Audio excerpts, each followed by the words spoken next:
tous. Pour ceux qui ne me connaissent pas, Hervé Pillot, je suis le mentor, le président d'honneur de la ferme digitale. Je ferai une keynote tout à l'heure à la fin, mais comme Paolin n'a fait que passer, il est là-bas, il est derrière, Néliana m'a demandé de présenter le panel suivant. Donc là, vous allez entendre pendant, je ne sais pas, une demi-heure, je pense une bonne demi-heure, euh, sept perles, sept startups. Je regrette qu'une chose, c'est qu'elles ne soient pas passées par nos concours avec une startup, Aurélie. J'ai vu plein de nos petits bébés là tout à l'heure qui sont là, mais je vous en parlerai tout à l'heure de ça. Sept startups qui sont dans différents domaines. Certains sont dans du software, mais pas tous. Il y a aussi des startups qui sont dans le domaine de la biologie pour voir une ou des agriculteurs de demain, parce que demain, l'agriculture sera encore plus plurielle qu'elle peut y être maintenant. Je ne vais pas m'attarder plus longtemps, je leur laisse la parole. Qui commence?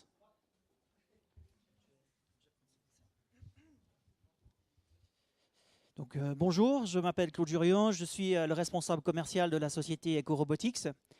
Donc EcoRobotics, on est une société qui est basée en Suisse, à Yverdon. On emploie à peu près une dizaine d'ingénieurs et on a été créé maintenant il y a 5 ans. Et on fabrique un robot désherbeur complètement autonome. La raison pour laquelle on s'est lancé dans ce projet, eh bien, c'est qu'on s'est aperçu qu'il y avait un assez gros challenge puisque l'agriculture moderne, elle doit produire en masse. Ce qu'elle fait de manière assez efficace. Par contre, il y a quelques effets collatéraux, notamment la pollution qui a un effet sur la santé et la biodiversité, le compactage du sol qui à terme en fait, diminue la fertilité, et puis eh bien, on est quand même très dépendant des énergies fossiles. Si on regarde en particulier la problématique du désherbage, eh bien, il y a deux paradoxes. C'est qu'on met sur le terrain des machines de plusieurs tonnes pour aller combattre une adventice qui fait quelques grammes. Et le deuxième paradoxe, c'est que dans la plupart des cas, si on désherbe au bon moment, on n'a pas besoin d'en mettre partout. Et jusqu'à présent, c'est à peu près ce que les techniques conventionnelles font. Donc on s'est dit, on va répondre aux besoins d'une solution et amener une solution écologique, économe en énergie, légère et puis si possible accessible financièrement aux problèmes spécifiques du désherbage. Donc ce qu'on a fait, c'est un robot qui est entièrement autonome. Tant sur le plan de la navigation, donc une fois qu'il est positionné sur le champ, une fois que vous lui avez donné les coordonnées GPS du champ, il va travailler absolument tout seul, toute la journée. Il est aussi complètement autonome au niveau de l'énergie, il travaille uniquement avec l'énergie solaire. Donc une journée comme aujourd'hui, il va travailler de 7 h le matin jusqu'à 8-9 h le soir sans l'aide de personne. Le concept, eh bien, c'est une caméra que vous avez en fait, sur la tige en haut qui va regarder une surface d'à peu près 3 mètres sur 3. Et on a des algorithmes qui vont permettre de reconnaître quelle est la bonne culture. Et grâce à ça, le PC intégré va d'une part positionner le robot de manière précise sur le champ, entre les lignes, et d'autre part diriger des bras robotisés pour sprayer uniquement précisément sur les adventices. Ceci à la fois entre les lignes, mais aussi sur les lignes de culture. Et bien entendu, le robot est paramétré entièrement avec un smartphone. Donc je vous passe une petite vidéo de 2 minutes.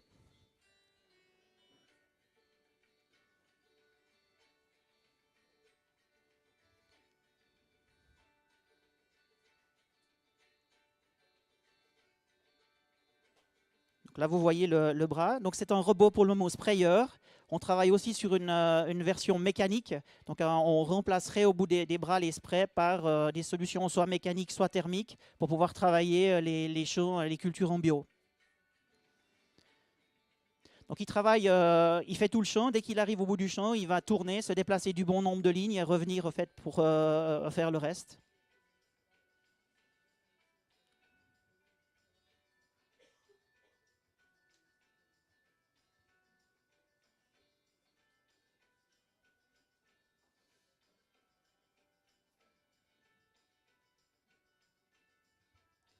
C'est une machine qui sera vendue, selon toute vraisemblance, à peu près à 24 000 €. C'est quelque chose, si vous l'utilisez sur 3 cultures durant l'année, qui est rentabilisé en 2-3 ans.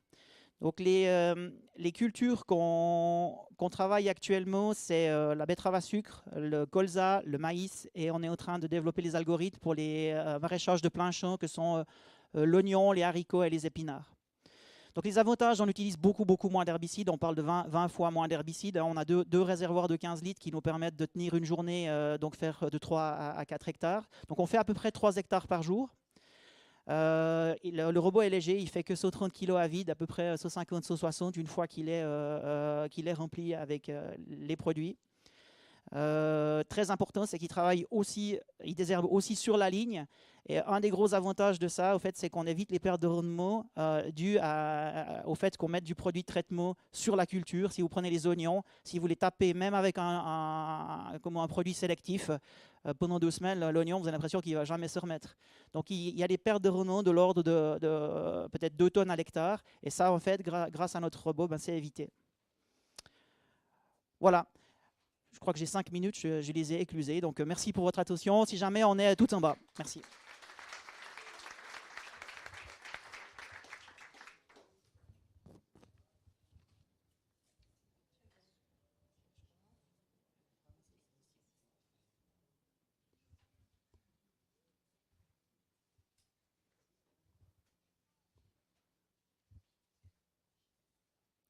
So hello, everyone. My name is Serene Shalala. I'm the co-founder of Next Protein. So this story starts in Madagascar.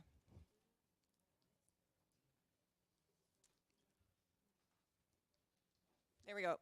No, not this Madagascar. Actually, by the way, these animals don't exist in Madagascar. If you want to, this Madagascar. In 2013, Madagascar was hit by one of the worst locust invasions it had seen in over a decade. Madagascar is one of the poorest countries in the world that is regularly hit by floods, droughts, and famine. Needless to say, they could have used a break, but as you all know, climate change, it doesn't care and it doesn't give you a break. This was images of the locust invasion. As you all know by now, by 2050, there will be more than 9 billion people on this planet sharing it. In Africa alone, the population will double, and to feed everyone, global food production will have to increase by 70%. Right now, the demand for animal protein is booming as the developing countries are becoming wealthier. And this is obviously putting more strain on our ecosystem through land clearing, water and energy use.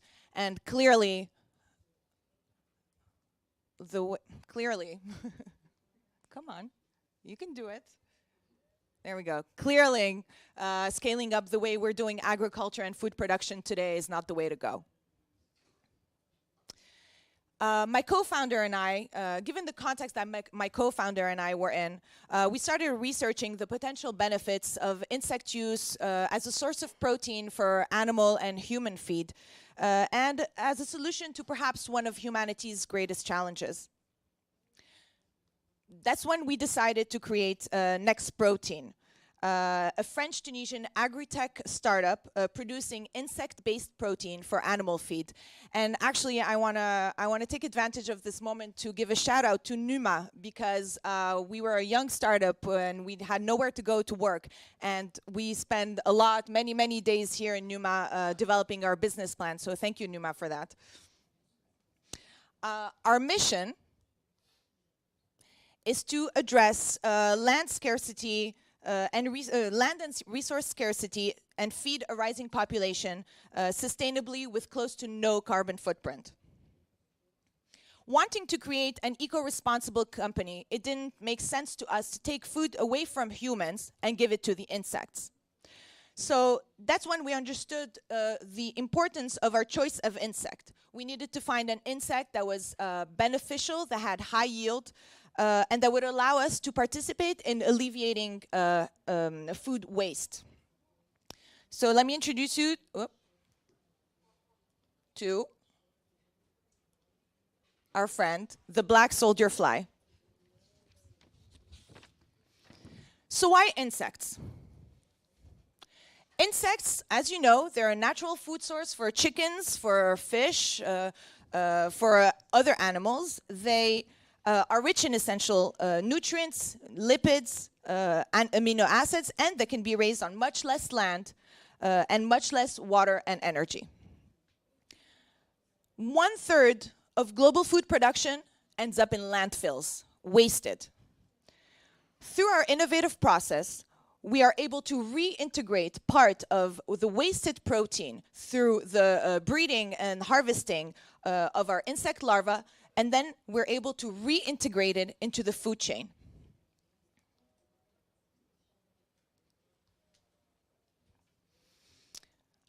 Basically, we transform bio-waste into protein. How? We collect otherwise thrown away fruits and vegetables with which we feed our insects. And through our innovative process, we extract protein and oil from the insect larva. What are our products? No. So before I talk to you about what our products are, just to give you an idea of what is currently used in feed, animal feed. Just so you know, 80% of crops today are given to animals. So clearly, all of these, as we probably all know, these are not sustainable. With Next Protein, we're offering up a sustainable alternative. 3 products are available. We have the Next Protein, which is a insect-based protein powder. We have the Next Oil, a lipid product. And we have the Next Grow, which is a natural fertilizer.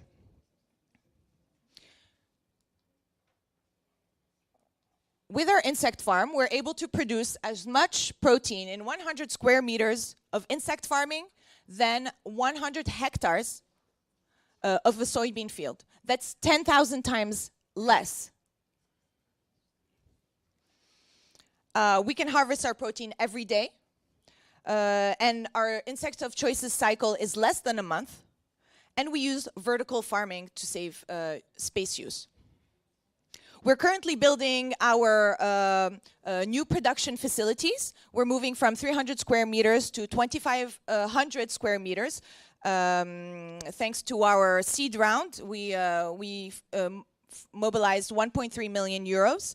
And this is all to achieve the objective of producing 1 ton of protein per day by fall. So if you have any more questions, you can come visit us at our booth. And please join us in our mission to feed the future. Thank you.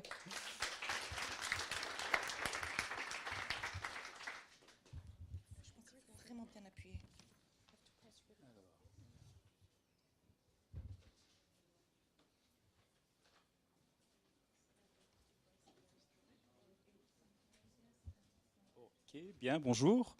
Mon nom est Jacques-Olivier Van den Ende, je suis cofondateur de YouMeal. YouMeal, c'est une spin-off de l'Université catholique de Louvain. Ça veut dire que c'est une société qui a été créée sur base de recherche universitaire. Je viendrai après sur l'aspect recherche qui ont été développés à travers ce point-là. Mais je vais commencer par un chiffre important d'abord. 100 milliards. En fait, 100 milliards, c'est quoi? C'est le nombre de repas hors domicile qui sont consommés chaque année en Europe par tous les gens ici dans la salle, plus les autres qui sont à l'extérieur. Tous ces repas ont un impact à la fois sur les aspects santé et les aspects environnement. Ça vient de quoi? Ça vient du régime occidental qui a des conséquences néfastes sur l'épidémie d'obésité, diabète, également des conséquences significatives sur l'impact environnemental, CO2 et consommation d'eau. Donc également par rapport à ça, tiens, je ne sais pas comment on passe. Ah voilà. Également, face à ça, il y a différents éléments auxquels sont confrontés les producteurs et auxquels les consommateurs souhaitent avoir des réponses. Il y a eu différentes... il y a la législation sur les allergènes, la législation sur l'information nutritionnelle qui est de plus en plus importante, mais il y a aussi des demandes de plus en plus de transparence des consommateurs sur tout un tas d'informations. Également, une sensibilité de plus en plus forte sur les impacts environnementaux de l'alimentation et comment est-ce que par mes choix je peux impacter cela. De l'autre côté, les producteurs, les acteurs de l'alimentation doivent pouvoir répondre à ça de façon techniquement réalisable et dans des coûts qui sont maîtrisés. Face à ce constat et face aussi à un point important qui est la corrélation très forte qui existe entre l'impact positif de l'alimentation sur la santé Et sur l'environnement, Umil a développé une technologie qui est en fait un outil informatique, un outil de calcul informatique qui est relié à des bases de données interconnectées et qui permettent de faciliter et d'automatiser la génération de l'information nutritionnelle et environnementale des aliments. Alors pour vous, je ne vais pas rentrer dans le détail technique, mais je vais vous montrer concrètement ce que ça signifie. Nous avons fait un exemple ici de ce que peut générer une amélioration, même à la marge de l'offre alimentaire telle qu'elle existe, en modifiant très légèrement une recette, donc un peu plus de légumes, un petit peu moins de fromage dans ce cas-ci. Et on voit directement, parce que le logiciel permet d'objectiver l'impact, qu'il y a une amélioration de 35% d'apport de fer, de 150% de vitamine C, mais également une réduction de 20% de la consommation d'eau nécessaire par les ingrédients qui sont utilisés, de 10% de l'énergie requise pour produire ces mêmes ingrédients. Alors, voilà, hop, décidément. Voilà, en conclusion, nous avons fait un petit rêve par rapport à ça, en estimant que dans 10 ans, Umil puisse toucher, dans un objectif relativement conservateur, 10% des 100 milliards de plats qui sont consommés. Ce n'est pas tout à fait un rêve inaccessible parce que certains gros acteurs représentent très vite quelques pourcents de ces 100 milliards-là, qu'un pourcentage de 20% sont améliorés, qu'un nombre encore limité de consommateurs choisissent ces plats-là, avec une amélioration moyenne qu'on a pu constater sur nos différentes analyses. On peut arriver à des effets de levier gigantesques en termes d'amélioration de l'impact environnemental. Ça représente ici 6 milliards de tonnes de CO2, 2 milliards de mètres cubes d'eau économisés ou 200 000 hectares de terre qui peuvent être réalloués pour d'autres productions agricoles et l'amélioration de ces productions agricoles. J'ai lu aujourd'hui un article qui disait que la génération Y et Z allaient amener une rupture par leur choix, leur volonté de manger plus sain et de manger aussi une nourriture qui est plus adaptée, plus favorable à l'impact environnemental. Qu'ils allaient créer dans les prochaines années une rupture. Je voulais dire juste aujourd'hui que Umil est prêt à les aider à réaliser cette rupture. Je vous remercie.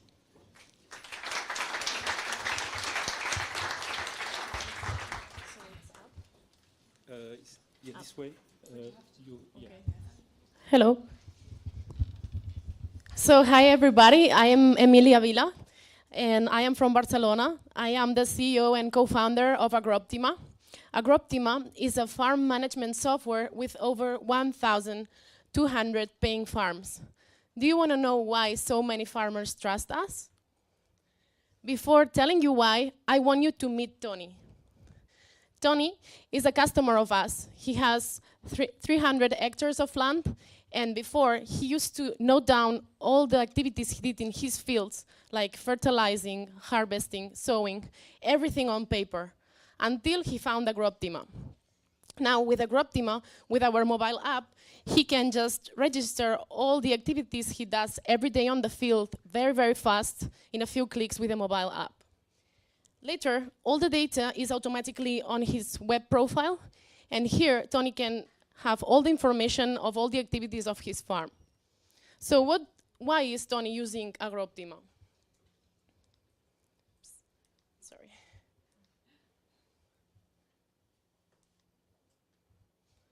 Okay, doesn't work.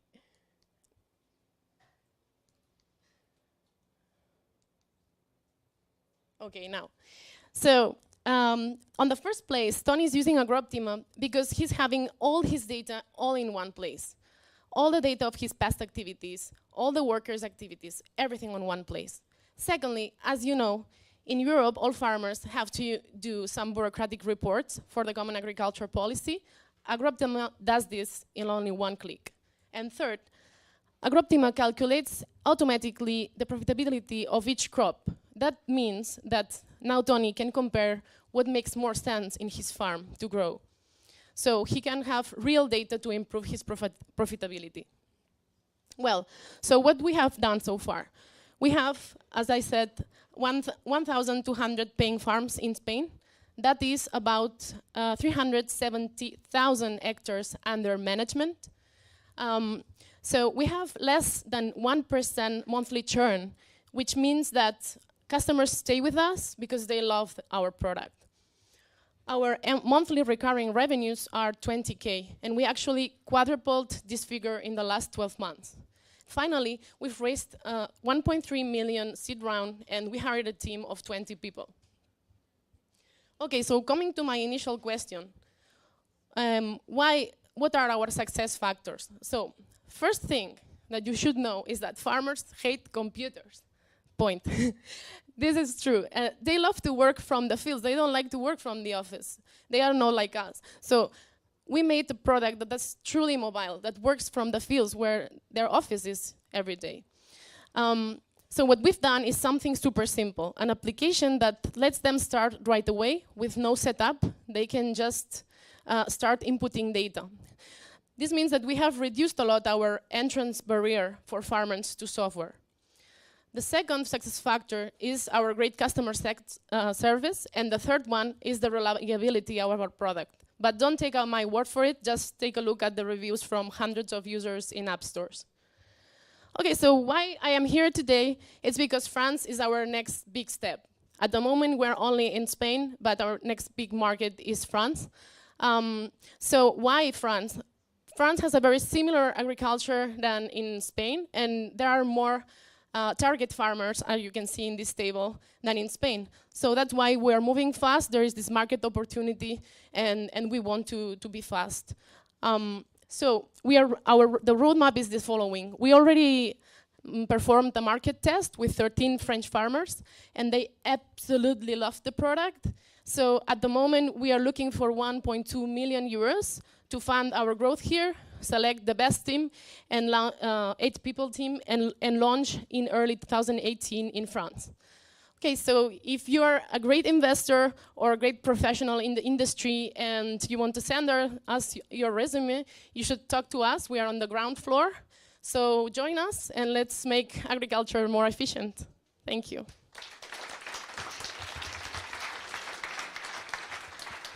Thank you.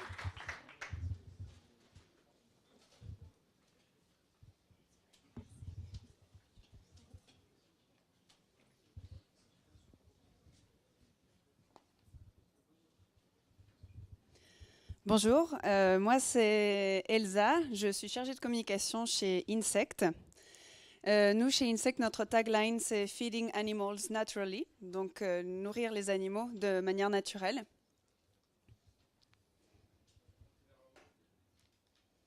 Okay. Donc nous avons deux activités principales.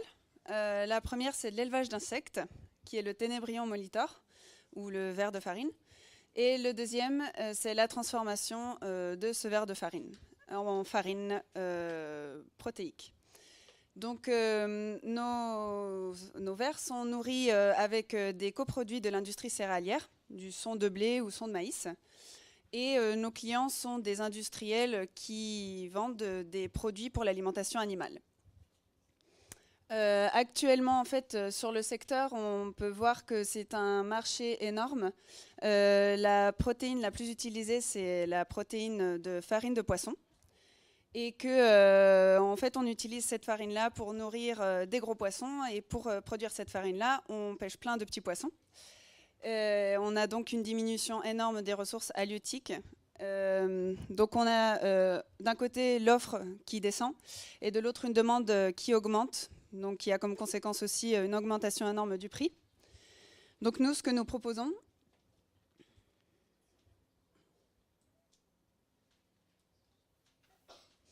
c'est une alternative donc, à cette farine-là pour compléter en fait ce manque de protéines à base donc, de farine d'insectes, qui est le Ténébrion molitor.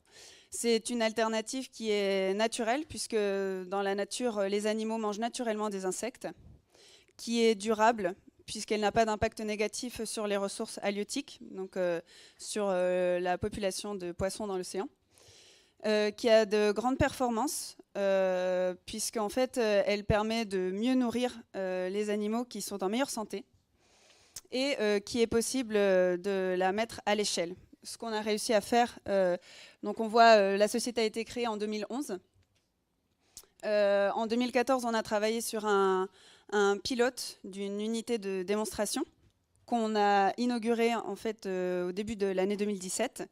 qui nous permet de prouver qu'on est capable de produire à grande échelle cette protéine d'insectes.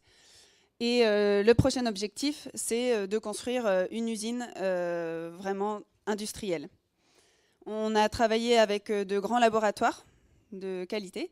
Et de 2011 jusqu'à aujourd'hui, nous avons réussi à lever 35 millions d'euros en fonds propres, en dette et en subventions. Voilà, alors vous avez à votre gauche notre unité de démonstration, Insect, qui donc est une manière de prouver qu'on est capable de produire à grande échelle.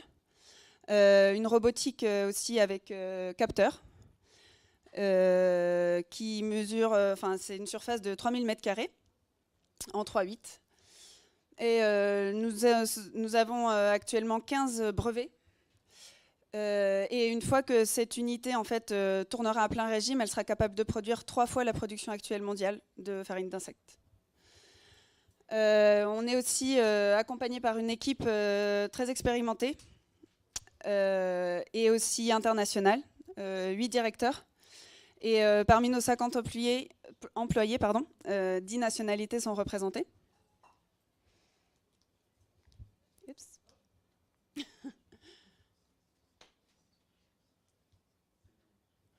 Voilà, donc notre prochain objectif, c'est donc une prochaine levée de fonds pour créer cette usine industrielle. On sait qu'on est sur un marché très compétitif et on a une avance en fait compétitive de 5 ans sur nos concurrents. Et donc on voit que c'est un produit qui permet de 4 fois de réduire la mortalité chez les animaux. On a un processus qui est automatisé. Et donc voilà, c'est pareil, on s'adresse également à des personnes, des investisseurs qui chercheraient à investir pour notre prochaine levée de fonds. Merci.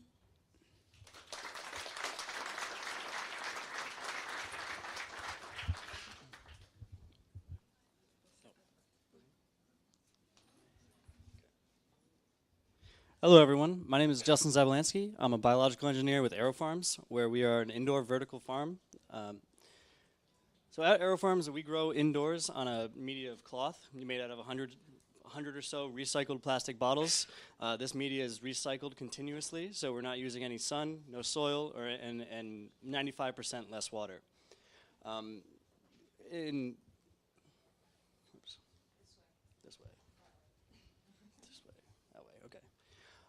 We are focused on transforming agriculture, and that's in terms of every sort of aspect and process that we perform, whether it's cleaning, whether it's our water use or our nutrient use. We're a certified B Corporation, so that means that we've been validated as a company that has a sustainable mindset and uses sustainable practices.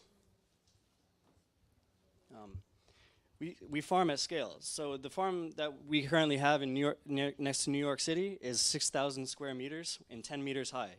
And we grow from floor to ceiling. So what this means is, in order to perform these tasks efficiently, our sensors need to be our eyes and our machines need to be our hands. But all throughout those processes, we look to marry the processes that are really going on.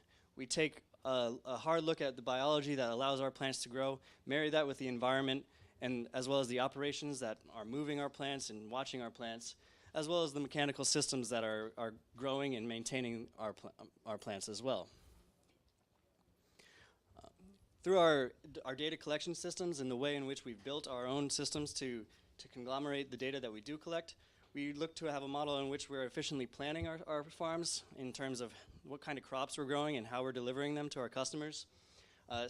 Growing the crops meeting our water goals, meeting our nutrient goals, while also hitting the yield numbers that make our business grow. All throughout that time, we're sensing and conglomerating that data into a resource-efficient database that allows us to learn and adapt each time we grow through the year. So that means that we grow 22 crop cycles a year, whereas a typical farmer uses 3 to 4. So that allows us to produce over 1 million kilograms of fresh vegetables per year next to city centers. Shoot. Cannot get this. So what I'm really interested here in is how we use our data. Because every single person in our farm uses data in some way or shape or form to be able to perform their jobs efficiently. Whether that's our senior systems engineer or our sales and marketing team or our finance team looking to report details to our board members and investors. We've developed very intense HACCP programs to be able to ensure that our product is safe, delicious, and nutritious to each one of our customers, and are able to plan efficiently. Usually this diagram is animated, but it's about how we use our resources most efficiently and are able to plan to be able to produce enough vegetables each day to provide to the cities. And our architecture is set up in such a way that each farm becomes a data center of itself. It becomes a learning resource for us to be able to optimize our nutrient feeds, optimize the way in which we grow, and how we deliver those to consumers. We do this all by incorporating new technologies and looking at plants in unique ways. But in the end, it's about delivering a safe and nutritious bowl of salad to our consumers at a cost that's competitive with organic foods. You can find us in stores under the Dream Greens label. We're in 15 stores right now in the New York market and have many different international investors. But really what we're looking to do right now is expand to all these cities that are in red, where there's 100 million or so more people, or 1 million people or more in all these different city centers, where we're able to deliver food without long transit times, without the carbon tax of refrigeration and movement, while being local and providing jobs to the people that are living in these cities as well. So thank you, and if anybody, we're hiring, so if anybody's interested in hiring or investing us to help us move into any of these cities, we'll be at our booth, so please contact me or Michael Barron.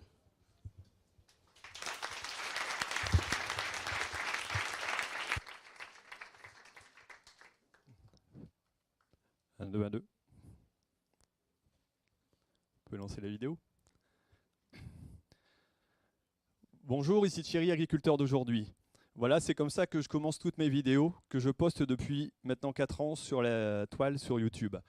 J'ai voulu faire ça pour essayer d'expliquer aux gens ce qu'était l'agriculture, mon métier. Je suis agriculteur dans le Pas-de-Calais et j'ai voulu un jour donc contrer certaines idées reçues sur l'agriculture qui veut que l'agriculteur ait des bottes et toujours avec sa fourche et parfois est arriéré. J'ai voulu montrer l'agriculture réelle, l'agriculture que moi je vis couramment. Et grâce à ça, maintenant, j'ai dépassé 2 200 000 vues. C'est comme si tous les habitants de Paris avaient pu voir une de mes vidéos. Et je me suis rendu compte donc, sur les réseaux sociaux que je voulais atteindre un public assez général, mais en réalité, ceux que j'atteignais, c'était ceux qui s'intéressaient à l'agriculture, les jeunes en particulier, qui regardent les vidéos, et donc un public qui recherchait des renseignements. On me posait souvent des questions, comment fonctionne ci, comment va ça? Et je me suis rendu compte qu'il y avait un réel besoin au niveau formation. Et le problème de la formation en agriculture actuellement, c'est que un agriculteur, même pas 5% des agriculteurs pardon, suivent une formation durant leur carrière, ou durant une année, pardon, pour essayer de s'informer et d'évoluer. Et je me suis rendu compte que la vidéo avait une capacité énorme de pouvoir répondre à cette demande. Et j'ai donc voulu créer une plateforme, qu'on a pu voir tout à l'heure, qui permet déjà de communiquer avec le grand public et qui va avoir comme destination maintenant d'essayer d'expliquer aux jeunes et aux moins jeunes, que ce soit dans leur tracteur, que ce soit éventuellement chez eux, ce qu'ils peuvent trouver dans la formation et dans l'information qu'ils cherchent. Ça peut concerner une formation sur le machinisme, que je vais bientôt d'ailleurs mettre en route parce que j'ai voulu essayer et utiliser le modèle Lean Startup, c'est-à-dire démarrer avec des petits moyens et voir si réellement il y avait un potentiel pour ce marché. Et ça va être mis en route d'ici peu. Et ce type de formation donc, peut servir aux machinistes, peut servir aussi au TCS, à toutes les techniques que l'agriculture doit apprendre à comprendre et à faire évoluer. Mais ça s'adresse aussi à toutes les personnes qui sont ici, qui ont une start-up, qui doivent expliquer à quoi sert leur outil, comment il fonctionne. Et je pense que ce sera nécessaire à l'avenir de développer ce type de formation sur le net, comme ça existe l'e-learning sur beaucoup d'autres thèmes, mais encore très peu en agriculture. Voilà, c'est ce que je voulais exprimer aujourd'hui devant vous. Si vous voulez avoir quelques renseignements, vous pouvez vous adresser à moi. Et je remercie aussi tous les organisateurs qui m'ont permis de passer, Hervé entre autres, et puis Aurélie qui m'a fait passer à Châteaudun, donc mon premier start-up. Et ça m'a permis de me lancer. Et puis aussi à l'organisation, la ferme digitale, et à vous qui vous intéressez à l'agriculture et qui voulez la faire progresser. Merci.